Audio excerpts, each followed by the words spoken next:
Hello everyone, welcome to our video. Now we are going to talk about something very interesting in the field of translation, the application of Catford translation theory in translating speech acts. We will explain the background of the theory, the core concepts, and how we can apply it in analyzing real examples of speech acts from different sources, such as public speeches, social media, video games, and even literary works. We hope that by the end of this presentation, you will have a clearer understanding of how translation works not only from word to word, but also across the different levels of meaning. Let's begin with the background. The theory we are using is Catford's classification of translation shift. This theory was introduced by G.C. Catford, a British linguist who lived from 1917 to 2009. He is best known for his 1965 book, A Linguistic Theory of Translation, where he systematically explored the relationship between language and translation using linguistic approaches. What makes Catford's theory important is that he treated translation not only as an art, but also as a science that can be analyzed through language structures. He focused especially on what he called translation shift, the changes that occur when moving from the source language to the target language. And now, let's explore the main parts of Catford's theory. He divided translation shift into three categories, based on extent, level, and rank. For the first one, it is based on extent. Catford identified two types. It is full of translation and partial translation. In a full of translation, every part of the original text is translated into the target language. Meanwhile, in a partial translation, only some parts are translated, while others are left in the original language. This often happens when a certain words or phrases are considered untranslatable or are kept to maintaining cultural flavor. For the second one, it is based on level. Translation can be total or restricted. In total translation, all levels of language, grammar, vocabulary, phonology, and writing style are converted into the target language. But in restricted translation, only one level is translated. For example, a translator may only focus on grammar without changing the vocabulary or vice versa. And then lastly, it is based on rank. Translation can be rank-bound or unbounded. In rank-bound translation, the process is limited to specific units, such as words or morphemes. This often leads to a very literal result. Meanwhile, unbounded translation allows the translator to work freely across the different ranks, from words to clauses or even the entire sentences, which makes the translation more flexible and natural. Besides this, Catford also explains some popular types of translation. One is word-for-word translation, where each word is translated directly, often without considering grammar. Then there's literal translation, which tries to stay close to the structure of the original but makes some grammatical adjustment. And the last, free translation, is more flexible, focusing on the meaning rather than the exact form. This one is often used to make the translations sound more natural and fluent in the target language. Now let's move on to our main focus, the application of Catford's theory in translating speech acts. We have analyzed 5 examples taken from different media, all of which involve the translation of speech act from English into Indonesian. Let's take a look. The first example is taken from a public speech by Barack Obama delivered on January 27, 2015 to the people of India. The media was taken from English Speech's YouTube channel.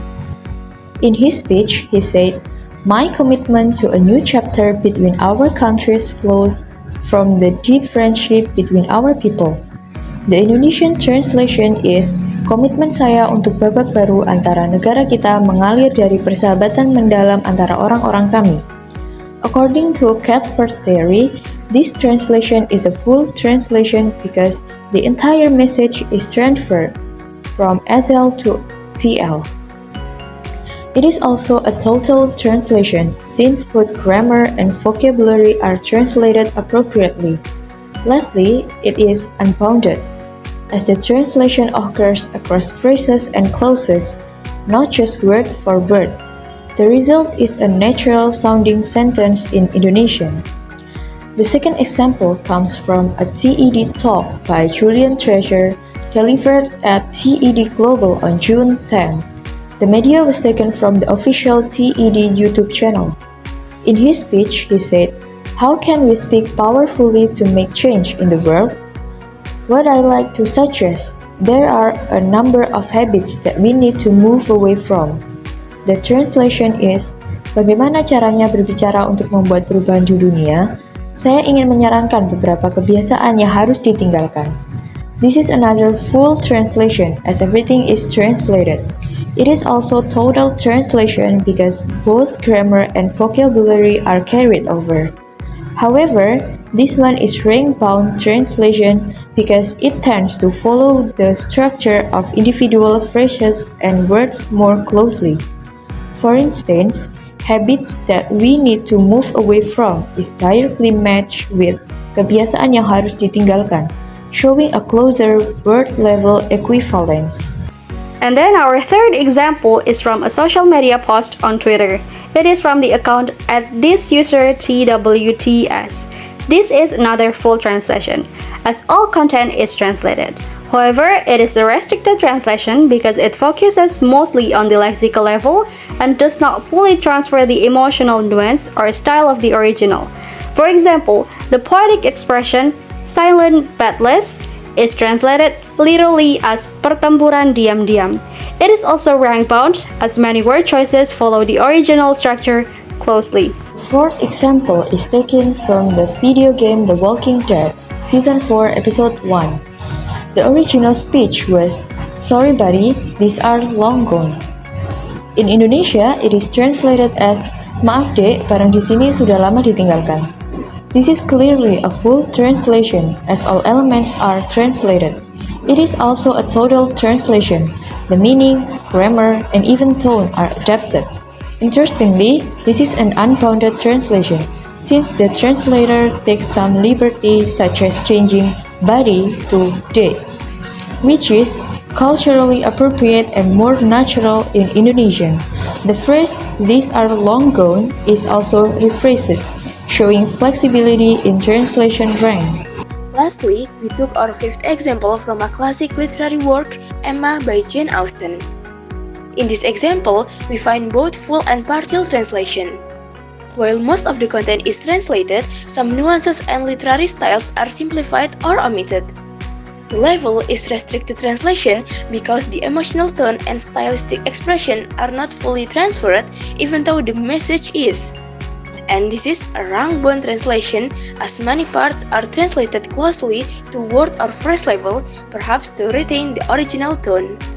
To wrap things up, Catford's theory gives us a structured way to analyze how translation works at different levels. By understanding the extent, level, and rank of translation, we can see how meaning is transferred, changed, or even lost between languages. Through these examples, we hope you've seen how speech acts, whether formal, casual, or literary, require careful consideration when being translated.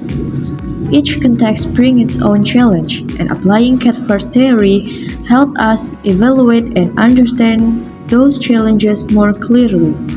Thank you so much for watching and hope you have a good day.